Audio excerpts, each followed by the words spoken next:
मेरे अंदर कमियां क्या है, अपनी कमियों को दूर कर और एक अच्छा इंसान बन।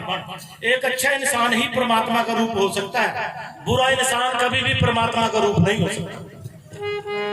इसका एग्जाम्पल इस मंच पर विराजमान हमारे पूजनीय संत जन,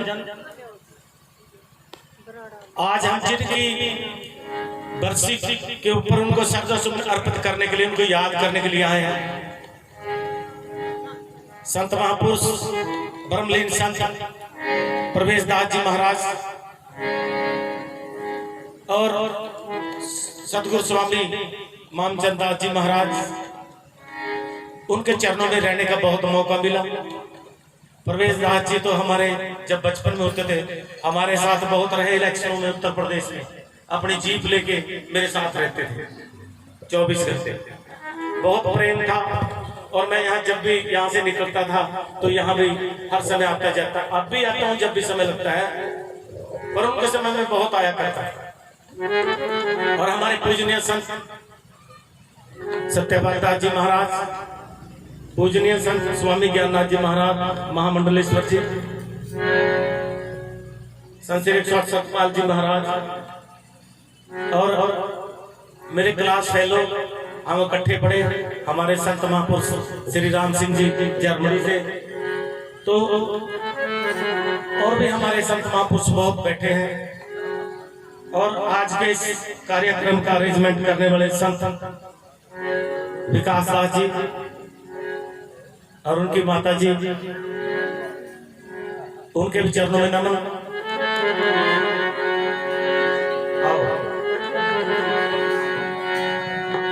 एक और छोटी सी बात,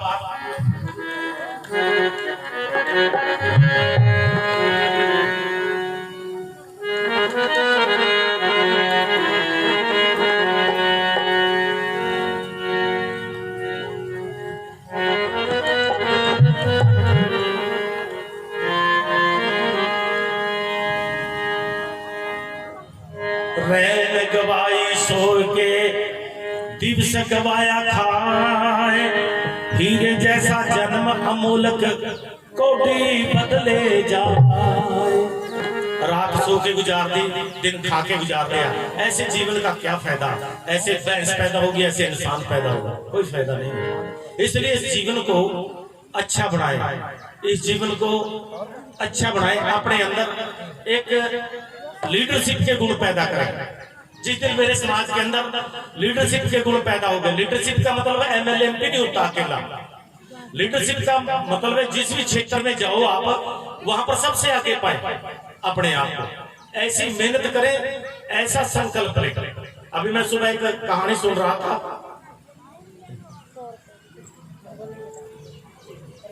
तो एक कहानी सुन रहा था मैं, तो उसमें बता रहे थे एक संत जी कि एक आदमी इंसान एक संत के पास आया, बोलने लगा कि जी मेरे को ऐसी चीज कहो ताकि मैं अपना टारगेट पूरा कर सकूं और मैं अपने आप को आगे ले जा सकूं। कहता अच्छा, नदी के किनारे ले गया उसको संत जी, और जाके नदी में उसको हाथ पकड़ के उसको डुबा दिया। जब डूबने का पानी आया, जब वो डूबा उसका सांस टूटने लगा, तो उसने संत को भी परे दूर फेंक दिया और उसे छूट करके भाग करके पानी से बाहर आ गया। तो संत को कहने लगे आप तो मुझे मारने लगे थे। कहते कुछ पता चला? का पता ये चला अगर मैं पूरा जोर ना लगाता तो मैं तो मर जाता पानी में। क्या बस मैं यही तो बात समझाना चाहता था कि जो भी काम करो पूरा जोर लगा के करो, सफल हो गया। आओ बाबा साहब का भजन मैं आपके लिए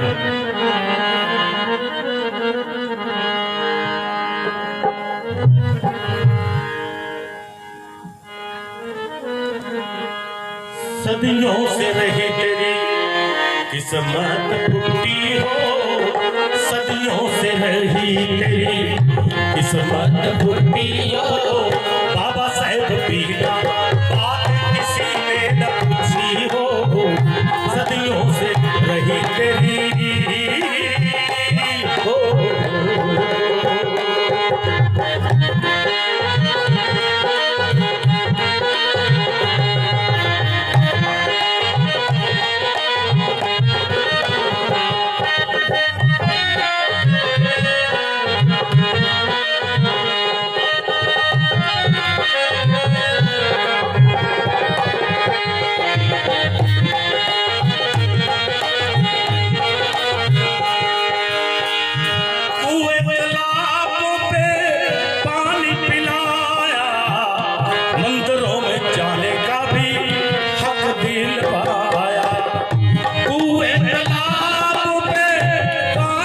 दिलाया, मंदिरों में जाने का भी हक दिलवाया। बंद गई आस तेरी, बंद गई आस तेरी, सदियों से टूटी हो बाबा साहेब बिना बात किसी ने न पूछी हो, सदियों से रही तेरी हो।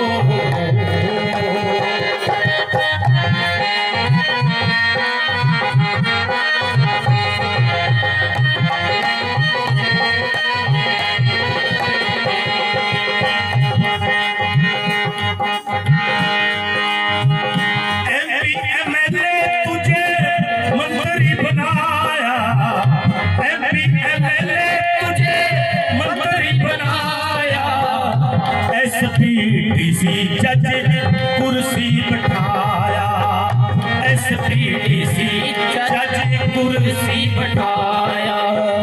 पढ़ लिख के भी क्यों ना, पढ़ लिख के भी क्यों ना आँख तेरी फूटी हो, बाबा साहेब बिना बात किसी ने न पूछी हो, सदियों से रही तेरी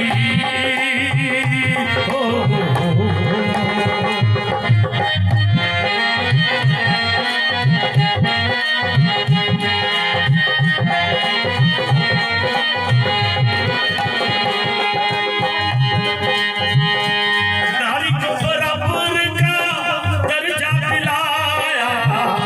आज बाबा साहब की बदौलत ये जो कुएं तालाबों पर हम पानी पीते हैं, देश के बहुत सारे कोनों में आज भी छुआछूत है, आज भी कुएं पर नहीं जाने देते और धर्मशाला में नहीं रखते अपनी। बहुत सारी जगह पाबंदी आज भी, कानून होने के बाद भी, ये संविधान होने के बाद भी, तो ये बाबा साहब का दिया हुआ है सब कुछ। बड़े बड़े एसपीडीसी जज आपके लगे हुए हैं, एमएलए एमपी बनते हैं। बाबा साहब अम्बेडकर ने हमें शासन और प्रशासन में हिस्सेदारी दी। बाबा साहब ने कहा कि जो समाज हजारों साल शासन और प्रशासन से बाहर रह जाए वो गुलाम बन जाता है। हम लोगों को शासन और प्रशासन से बाहर कर दिया गया, आप लोगों का राज छीन लिया गया, लेकिन बाबा साहब ने हमें शासन और प्रशासन में हिस्सेदारी अंग्रेजों से दिलाई।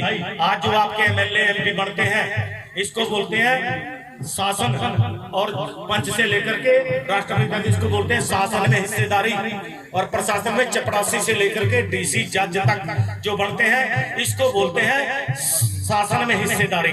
शासन और प्रशासन में हिस्सेदारी, कुछ लोग इसको आरक्षण कहते हैं, ये आरक्षण नहीं है, ये हमारा राजपाट के अंदर हिस्सेदारी है। आरक्षण इसलिए इसको बोलते हैं, इसको आरक्षित कर दिया गया है। आरक्षित का मतलब इसको कोई छेड़ न दे, इसको कोई हाथ ना लगा दे, आपके हिस्से को कोई छेड़ न दे, इसलिए इसको आरक्षण कहते हैं, वरना ये आरक्षण नहीं है, ये आपकी हिस्सेदारी है। तो हम अपनी हिस्सेदारी इस देश के अंदर छोड़नी नहीं है। राजपाट के अंदर हर चीज के अंदर हिस्सेदारी होनी चाहिए हमारी, जमीन के अंदर, राजपाट के अंदर, जायदाद के अंदर, धर्म के अंदर, हर चीज में हमारी बराबर की हिस्सेदारी हो, तो हम इस देश के अंदर हिस्सेदार हैं। और बाबा साहब ने हमारी माता बहनों को, जिनको पैर की जुत्ती कहते थे, बड़े बड़े पदों पर उठाया। जरा सुनना जरा, नारी को बराबर का दर्जा दिलाया, नारी को बराबर का दर्जा दिलाया, ऊंचे ऊंचे पदों पर नारी को बिठाया, ऊंचे ऊंचे पदों पर नारी को बिठाया। कहते थे लोग जिसको, कहते थे लोग जिसको पैर की जुत्ती हो, बाबा साहब बिना बात किसी ने न पूछी हो, सदियों से रही तेरी हो।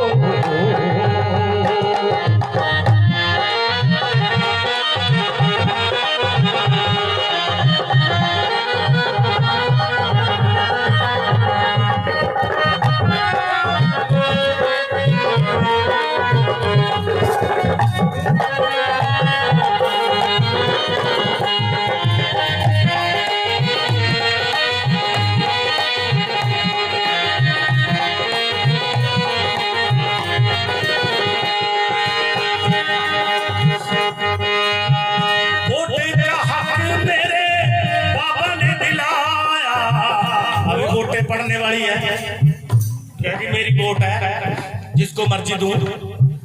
बाबा साहब ने वोट आपको शराब पीने के लिए, गली नाली के ऊपर देने के लिए नहीं कहा था। बाबा साहब ने कहा था कि मेरे मिशन को पूरा करना। क्या मिशन? कि मेरे मिशन को मंजिल पर पहुंचाना। कहां? तुम्हारे लोग संसद में होने चाहिए, हर विधानसभा पर तुम्हारा कब्जा होना चाहिए, देश की संसद पर कब्जा होना चाहिए। कहता जहां पर चोर तेरे घुसे बैठे हैं, यहां आप लोगों को होना चाहिए। और ये वोट इसीलिए दिया। आज हम भाग रहे हैं इधर उधर, तो इस अपनी ताकत को समझो। आपके पास बहुत बड़ी ताकत है। अगर हम छोटे छोटे टुकड़ों में बटे लोग, छोटी छोटी जातियों में बटे हुए लोग इकट्ठा हो जाए, तो हम क्या हो जाते हैं? बहुमत में आ जाते हैं। बहुमत का मतलब बहुजन। तो हमें बहुजन बनना है, अल्पजन से बहुजन बनना है। जिस दिन ये कला मेरे समाज को आ गई, तो तुम इस देश के शासक बन सकोगे। आओ।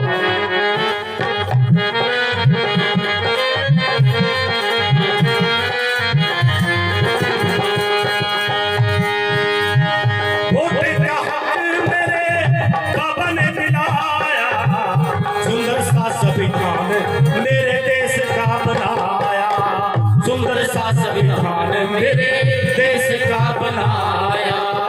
फिर भी न पाखी भीड़, फिर भी न पाखी भीड़ सीने उठी हो। बाबा साहेब बिना बात सीने न पूछी हो। सदियों से रही तेरी किस्मत उठी हो। बाबा साहेब